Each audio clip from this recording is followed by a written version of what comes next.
एक अधूरी क्लास हमेशा अधूरी जानकारी देती है, इसलिए क्लास को अंत तक देखें। सभी को नमस्कार, मैं Hemlata Verma HC² Hemlata coaching classes में आप सभी का स्वागत करती हूँ। प्यारे बच्चों, आज हम पढ़ेंगे लाइफ प्रोसेसेस यानी कि जैव प्रक्रम। जैव प्रक्रम बिल्कुल समझ नहीं आया ना? जैव प्रक्रम को आसान भाषा में हम क्या कहते हैं? जीवन की प्रक्रियाएं, यानी कि जिसके पास भी जीवन है, means who those are alive, क्या करते हैं? चलते हैं, फिरते हैं, खाते हैं, पीते हैं, मीन्स मूव करते हैं। अब मूव करने का मतलब यह तो नहीं है कि एक सोता हुआ ह्यूमन यानी कि एक सोता हुआ इंसान, जानवर, पशु पक्षी जिंदा नहीं है। वह भी जिंदा है। कैसे पता चला? हम कहेंगे उसकी सांस चल रही है, इट मीन्स ब्रीदिंग। अब यदि कोई अपनी सांस रोक ले तो अब यदि कोई अपनी सांस रोक ले किसी कारण, तो क्या वह मर गया है? हम भी तो बैड स्मेल आने पर अपनी सांस रोक लेते हैं। मेडिटेशन करने वाले भी तो अपनी ब्रीदिंग को कंट्रोल करना जानते हैं। और जिनकी हम बात कर रहे हैं वह सभी क्या हैं? लिविंग थिंग्स हैं, सजीव वस्तुएं हैं, यानी कि जिनमें जीवन है। तो प्लांट्स एंड ट्रीज ही क्या होते हैं? लिविंग थिंग्स हैं। कैसे हैं? सजीव वस्तुएं हैं। कैसे पता चलेगा कि प्लांट जिंदा है? क्या उसकी हरी हरी पत्तियां देखकर कहें yes they are alive, plant जिंदा है? तो फिर उनका क्या? जिनकी पत्तियों का रंग ग्रीन नहीं है, यानी कि वह ग्रीन कलर की लीव्स नहीं है, ऐसे भी तो प्लांट्स हैं। तो आप कहेंगे उसकी पत्तियां हिलती डुलती हैं, वह उसकी भी ग्रोथ होती है, यानी कि वह भी हमारी तरह छोटे से बड़ा होता है, मूव करता है। बट कुछ प्लांट्स तो ऐसे होते हैं जो हमेशा छोटे ही रहते हैं, या फिर ये कहिए कि जो उनकी ग्रोथ है वह ना के बराबर ही होती है। तो क्या समझा जाए? वह मर गए हैं, दे आर नॉट अलाइव। इसके अलावा कितने सारे माइक्रो ऑर्गेनिज्म हैं। माइक्रो ऑर्गेनिज्म मीन्स सूक्ष्म प्राणी, जो हमें आंखों से भी दिखाई नहीं देते हैं। इट मीन्स माइक्रोस्कोपिक है, यानी कि उन्हें देखने के लिए सूक्ष्मदर्शी होनी चाहिए, जैसे कि फंगस, बैक्टीरिया, वायरसेस। क्या कोई है जिसने कोरोना को देखा है? नहीं देखा है ना? फिर भी है। They are all living things. वह सभी कैसे हैं? वह भी लिविंग थिंग्स होते हैं। तो आपने क्या समझा? जितने भी लिविंग थिंग्स होते हैं उनमें क्या होती है? लाइफ प्रोसेसेस होता है, यानी कि जिनके पास भी जीवन होता है वही तो जीवन की प्रक्रियाओं को कर सकता है। अब कोई टेबल, चेयर, फैन तो हम और आपकी तरह काम नहीं कर सकता ना? Why? Because they all are non living things, यानी कि सभी निर्जीव वस्तुएं हैं। They don't have their life own. उनका अपना कोई जीवन नहीं है। सो what is the point we are talking about? We are talking about some processes, यानी कि कुछ काम ऐसे होते हैं जिनके होने से हमें पता चलता है कि हम जिंदा हैं, लिविंग हैं या नहीं हैं। और वह सभी डिफाइन करते हैं लाइफ प्रोसेसेस को, यानी कि जीवन की प्रक्रियाओं को। तो देखा ना, कितना छोटा सा नाम है, लाइफ प्रोसेसेस, जैव प्रक्रम। बट डू रिमेंबर, चैप्टर इतना छोटा नहीं है। तो सबसे पहले आज हम पढ़ेंगे व्हाट इज लाइफ प्रोसेसेस, यानी कि जैव प्रक्रम क्या होता है। तो सबसे पहले हम इसकी डेफिनेशन ही पढ़ेंगे। Some special processes are found in the organism, whether it is unicellular amoeba और man or giant tree, on the basis of which they can be distinguished from non-living substances. It means कि कुछ खास काम होते हैं। कैसे होते हैं? कुछ खास काम होते हैं जिनसे हमें पता चलता है। क्या पता चलता है?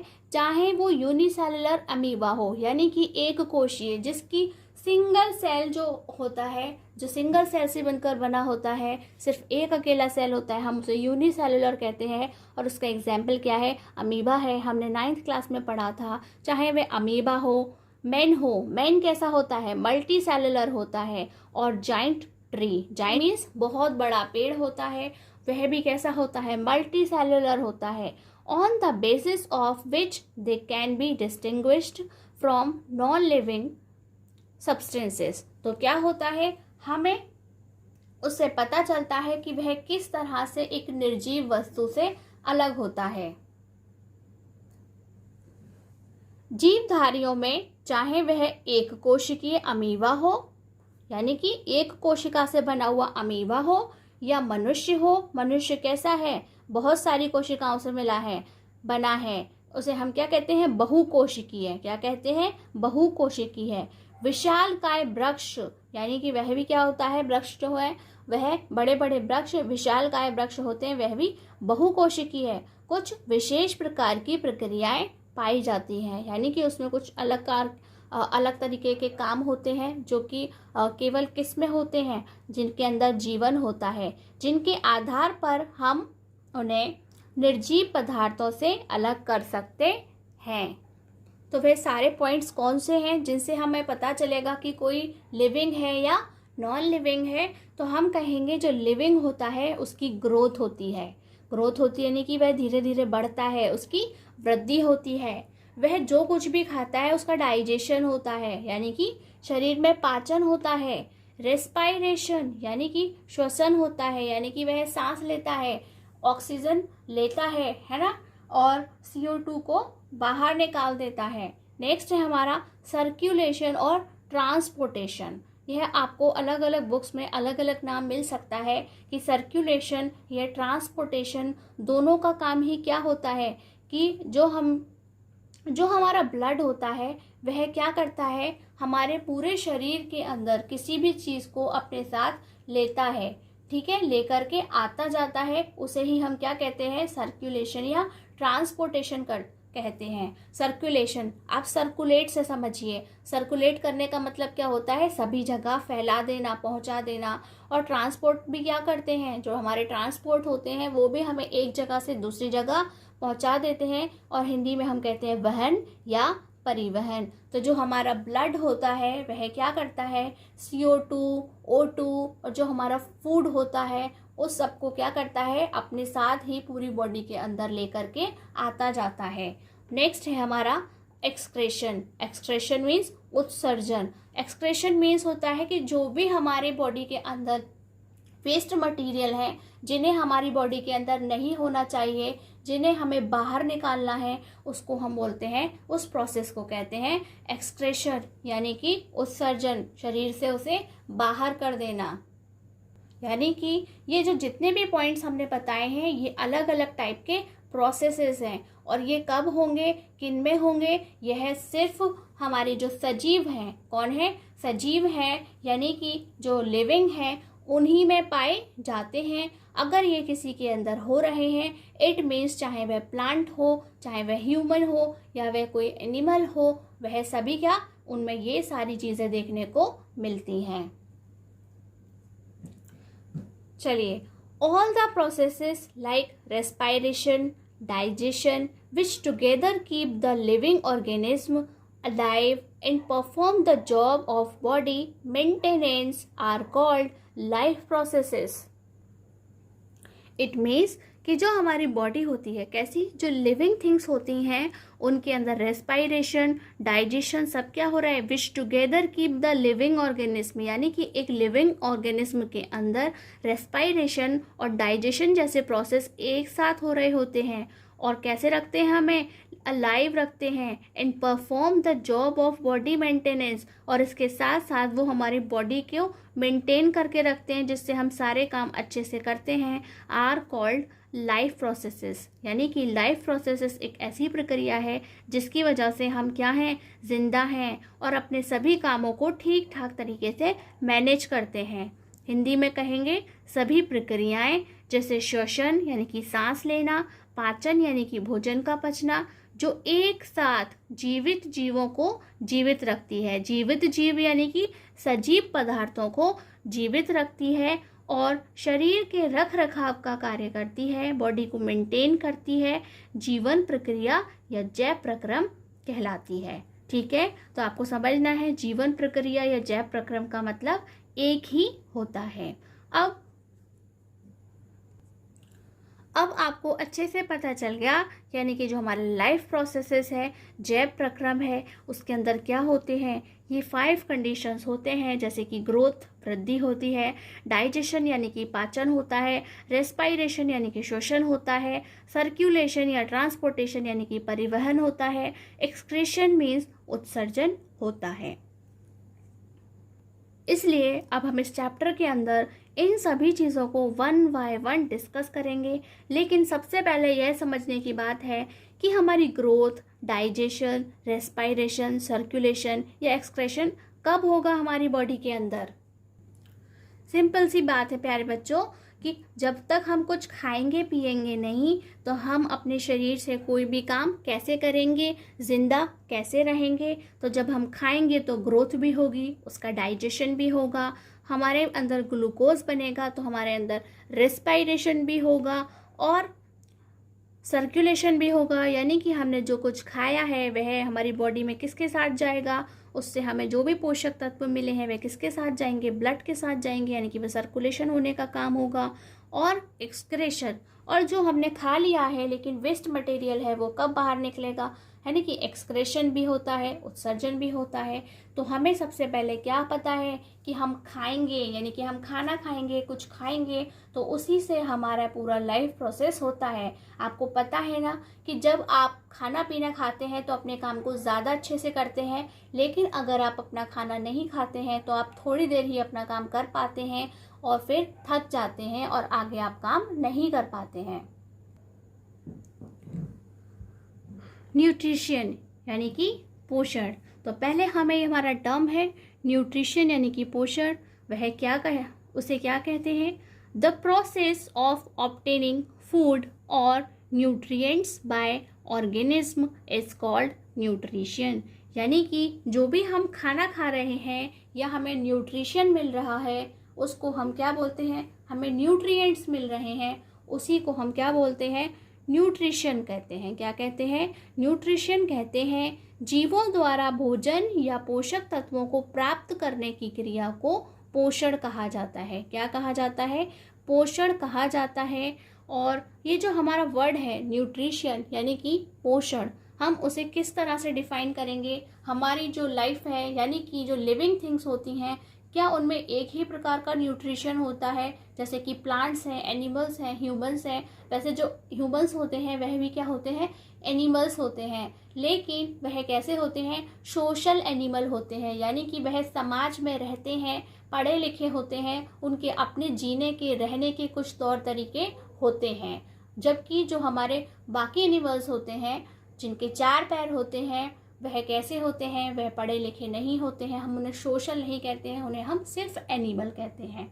तो जो हमारे न्यूट्रिशन है वह भी 2 पार्ट्स में हमें मिलता है। किस तरह से, nutrition in plants and nutrition in animals, यानी कि पौधों में पोषण अलग होता है और जानवरों में पोषण अलग होता है। अब वह कैसे अलग होता है, प्लांट्स आर ऑटोट्रोप्स, पौधे स्वपोषी होते हैं। स्वपोषी मतलब अपना खाना खुद बनाते हैं, अपना पोषण खुद तैयार करते हैं, उनको हम क्या कहते हैं, ऑटोट्रोप्स कहते हैं। हम पहले भी पढ़ चुके हैं इन सभी चीज़ों को, 9th क्लास में पढ़ चुके हैं। और एनिमल्स आर हेट्रोट्रोप्स, यानी कि जानवर परपोषी होते हैं, यानी कि वह अपना खाना खुद नहीं बना सकते हैं, हम भी अपना खाना खुद नहीं बना सकते हैं।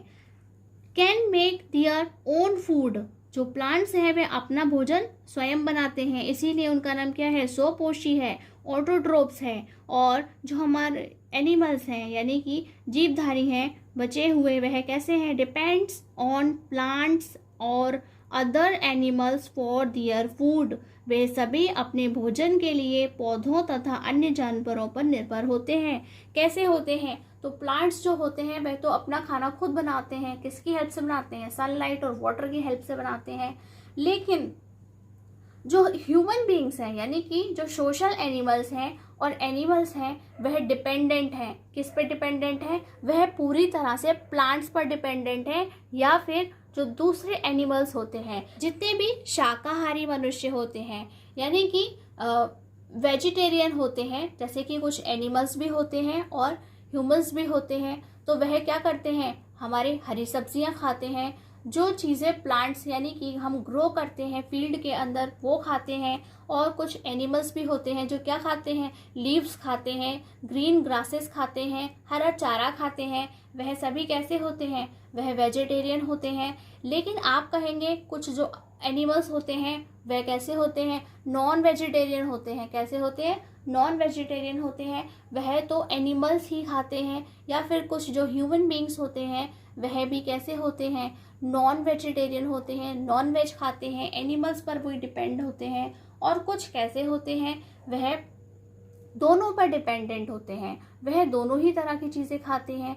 तो हम उस चीज़ को नहीं डिस्कस कर रहे हैं जो बार बार हम बचपन से पढ़कर आए हैं। हमें सिर्फ इतनी बात याद रखनी है कि जो ऑटोट्रॉप्स होते हैं, ठीक है, जो हमारे ऑटोट्रॉप्स हैं, स्वपोषी हैं, वह अपना खाना खुद बना सकते हैं, can make their own food.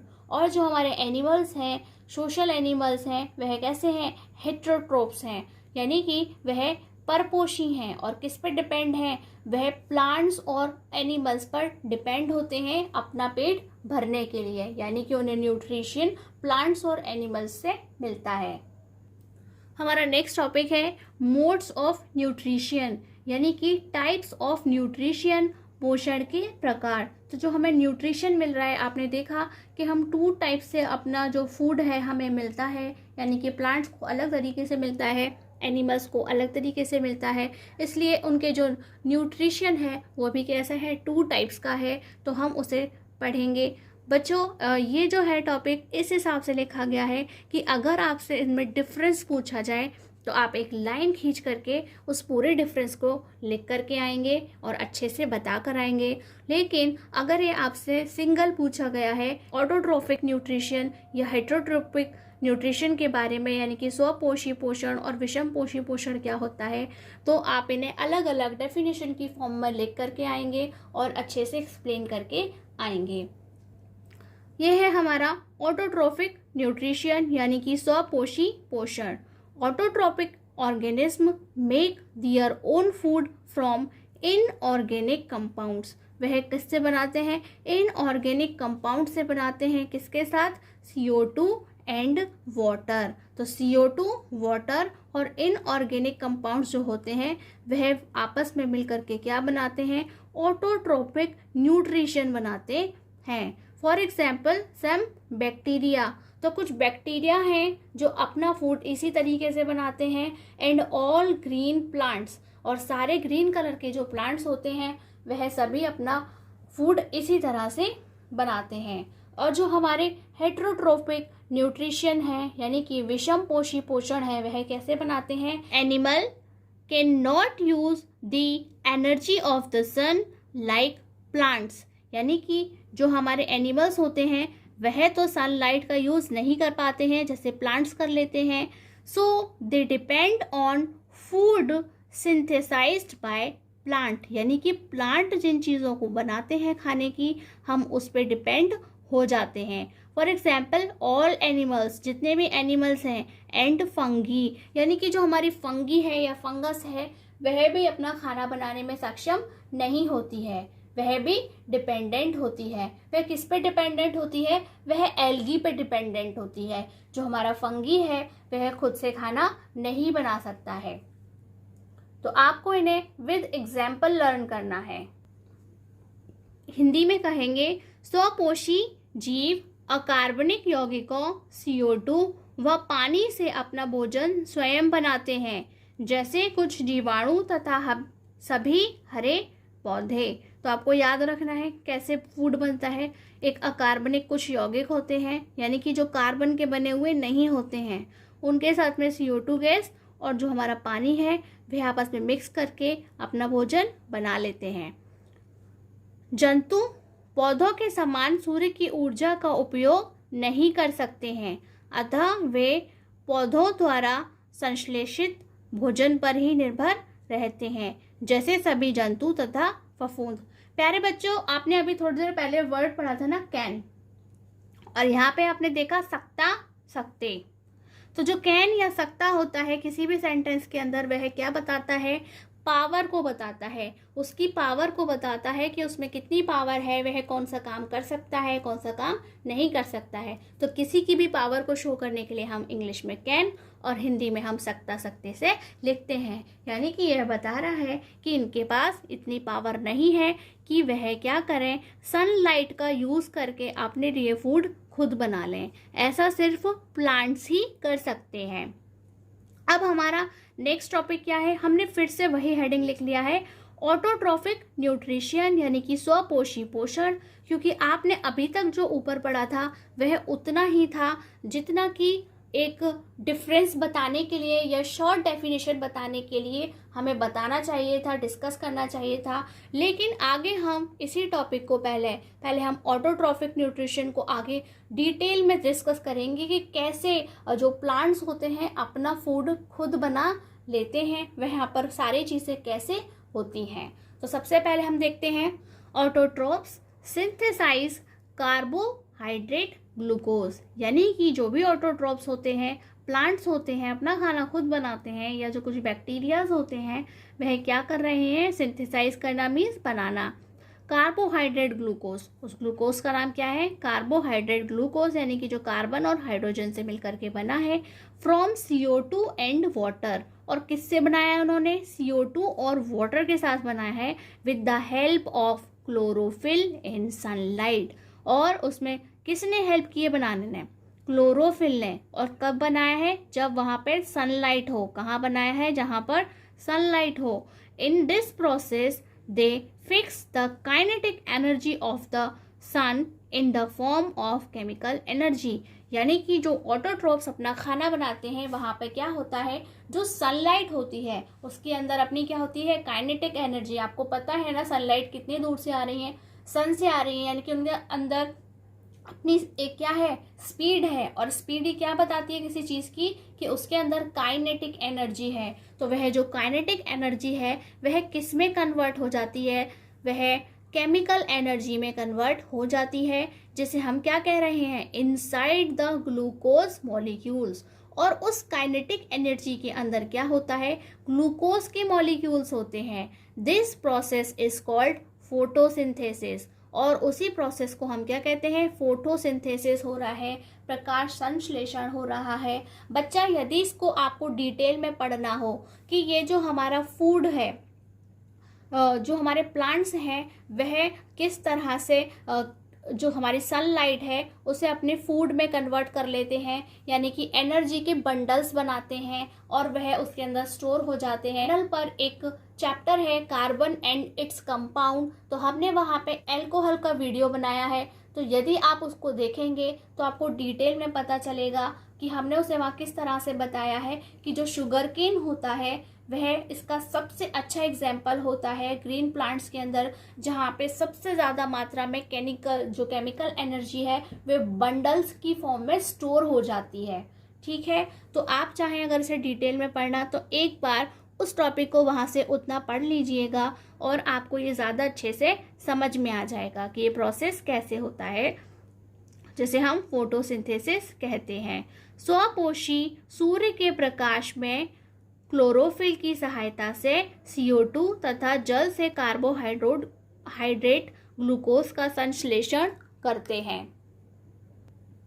इसका मतलब क्या है कि स्वपोषी अपना भोजन कैसे बनाते हैं, जहाँ पर सूर्य का प्रकाश हो, क्लोरोफिल उसकी मदद कर रहा हो। तो ये जो क्लोरोफिल है वह कहाँ मिलता है, यह क्या होता है, जो प्लांट्स होते हैं उनके अंदर होता है। लेकिन अभी हम इसे और भी पढ़ाएंगे की सहायता से CO2 तथा जल से कार्बोहाइड्रेट ग्लूकोज का संश्लेषण करता है। संश्लेषण करता है मतलब बनाता है। ये जो रिएक्शन है ना, सूर्य के प्रकाश में कोई भी चीज़ बनती है तो हम उसे संश्लेषण कहते हैं। क्या कहते हैं, संश्लेषण कहते हैं। और वहाँ पे CO2 यानी कि कार्बन डाइऑक्साइड गैस और वाटर मिलकर के आपस में क्या बना रहे हैं, कार्बोहाइड्रेट ग्लूकोज बना रहे हैं। यानी कि ग्लूकोज के अंदर क्या है, कार्बन और हाइड्रोजन है। और आपको अच्छे से पता है कि जो प्लांट्स होते हैं वे क्या करते हैं, CO2 इनहेल करते हैं, यानी कि CO2 गैस को ग्रहण करते हैं और जल हम उन्हें देते हैं। और क्लोरोफिल प्लांट्स के अंदर होता है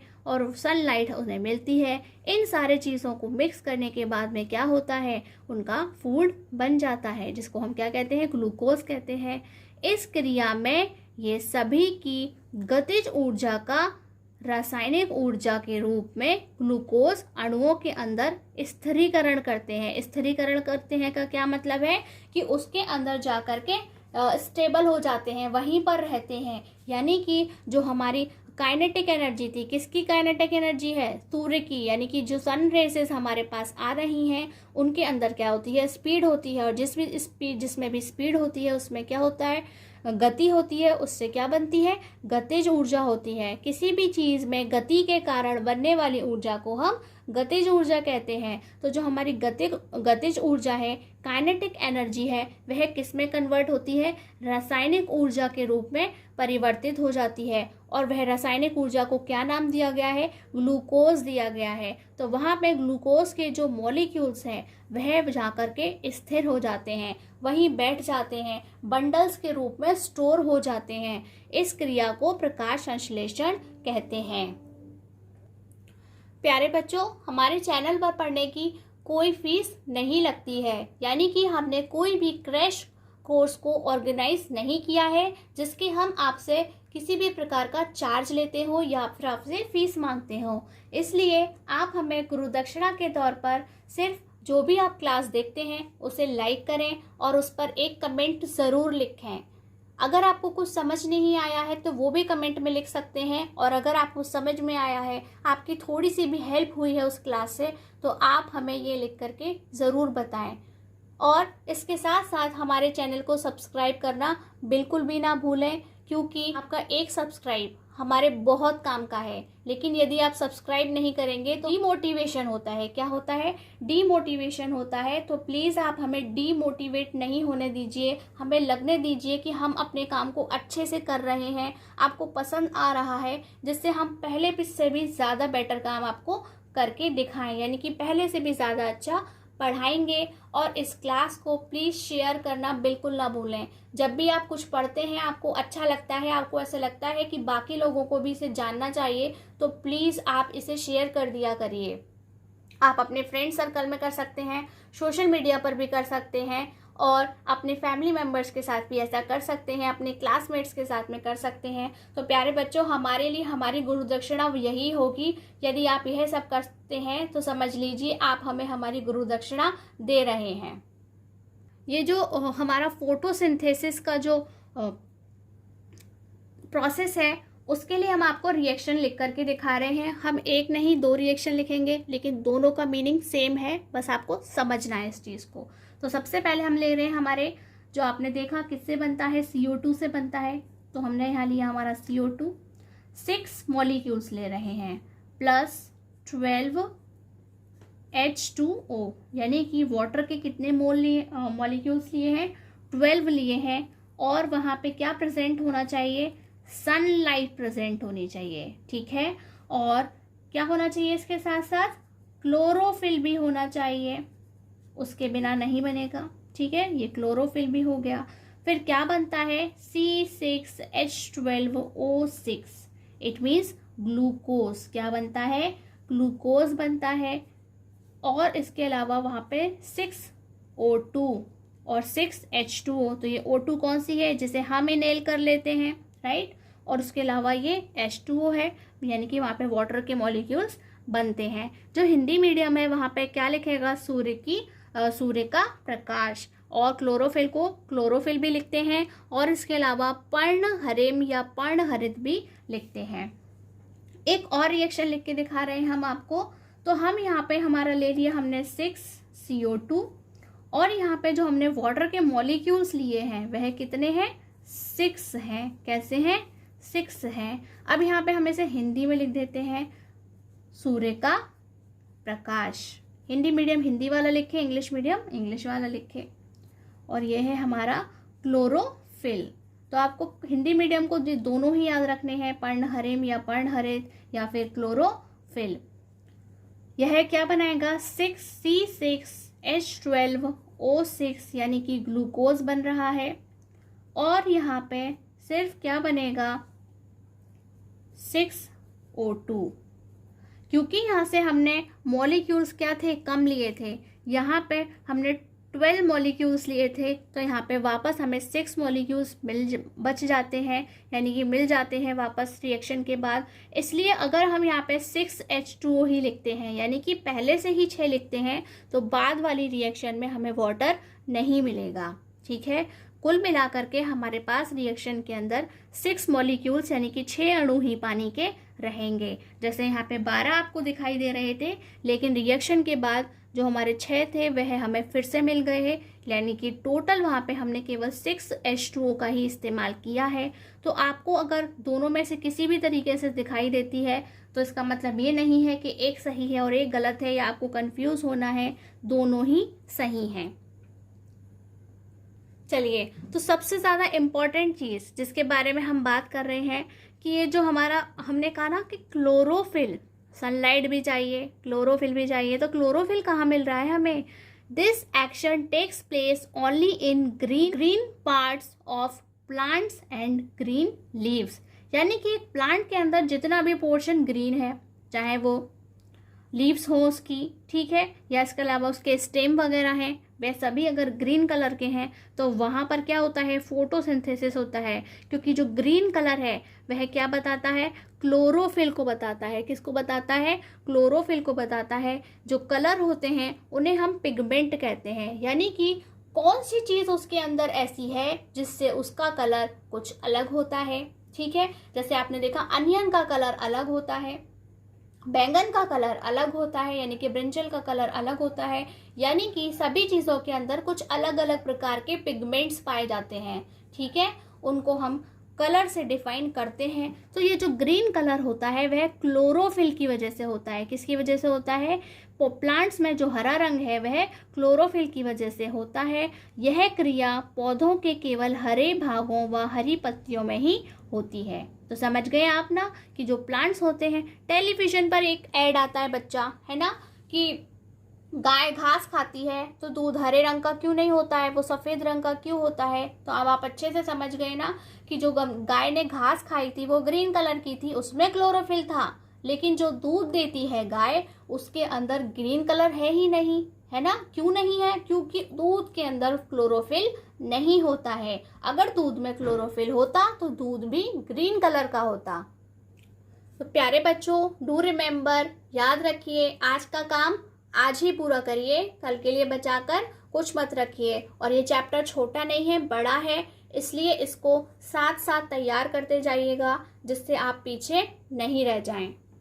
आज की क्लास में बस इतना ही। नमस्कार, धन्यवाद।